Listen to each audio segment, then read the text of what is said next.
En México, el exsecretario de Gobernación, hoy senador del partido Morena, Adán Augusto López, presentó una iniciativa de ley que pretende blindar la reforma judicial ante posibles recursos legales que busquen frenar su aplicación, como las controversias constitucionales o acciones de inconstitucionalidad.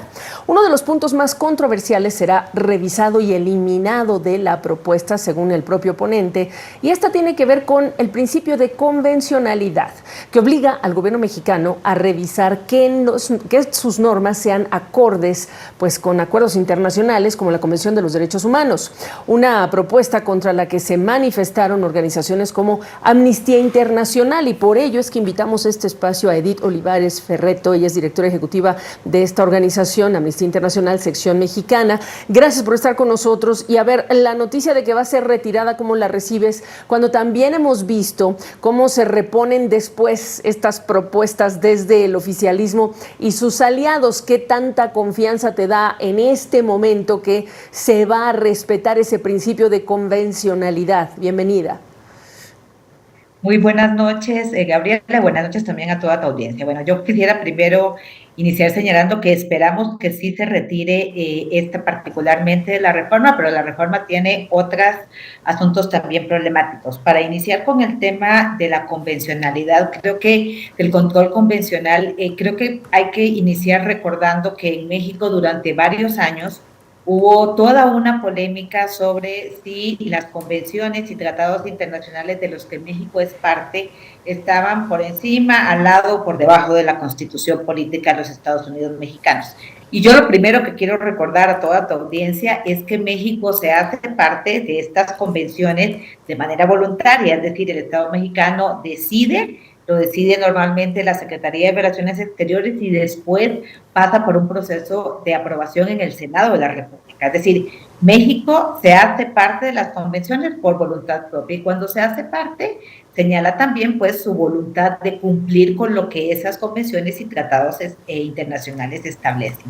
Y lo que se aprobó en la reforma constitucional de 2011 es que todos esos tratados internacionales de los que México es parte forman parte de la Constitución Política de los Estados Unidos mexicanos y por lo tanto son protegidos los derechos de todas las personas que están incluidos también en estas convenciones, además de nuestra Constitución Política. Una reforma sumamente progresista porque nos permitió cerrar esa discusión y además reconocer que nuestra Constitución Política Sí. en ese momento era una constitución muy de avanzada, pero que pues fue aprobada en 1917 cuando muchos de los grupos estábamos en condición de discriminación, ¿no? Eliminar el riesgo de que el control de convencionalidad desaparezca de la Constitución política nos dejaría a muchísimos grupos, y estoy pensando, por ejemplo, mujeres, personas de la diversidad sexual, personas con discapacidad, en un riesgo de que nuestros derechos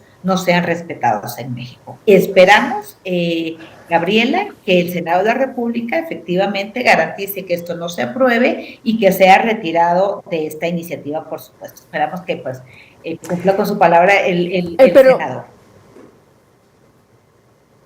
claro, como tú muy bien dices, otros grupos y otros expertos legales han dicho que esta no es la única parte problemática. La pregunta que tengo para ti es si Amnistía Internacional está esperando que se retire por completo este proyecto.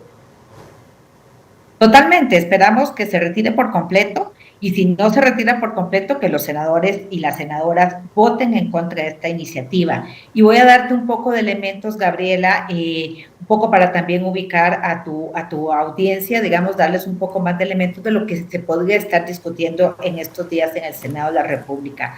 En este momento, la Constitución Política de los Estados Unidos Mexicana es reformada a través de diferentes formas, obviamente a través de estas iniciativas, pero una de las atribuciones que tiene el Poder Judicial, en particular la Suprema Corte de Justicia de la Nación, justamente es revisar que las reformas que puedan estar siendo aprobadas sean apegadas tanto a lo que dice la Constitución como a los tratados internacionales. ¿Por qué tiene este papel la Suprema Corte de Justicia de la Nación? Bueno, porque los poderes de la Unión, nosotros vivimos en un Estado democrático de derecho en donde hay una división de poderes y una de las funciones que tiene el Poder Judicial justamente es constituir un contrapeso y una vigilancia de que en algunos casos podría ser que algunas de las normas que se aprueban en el Congreso contravengan la Constitución o los tratados internacionales. Cuando se hace esta propuesta, se está eliminando de facto esa función de contrapeso, lo cual es un gran riesgo para el Estado Democrático de Derecho, Gabriela, porque implicaría que el Poder Legislativo podría aprobar reformas que él mismo vigila, sin un contrapeso en el Poder Judicial. Bueno, para cerrar un sí o no, ¿detecta Amnistía Internacional entonces, en relación con esta última respuesta, una colusión del Poder Ejecutivo y el Legislativo para someter al Judicial entonces?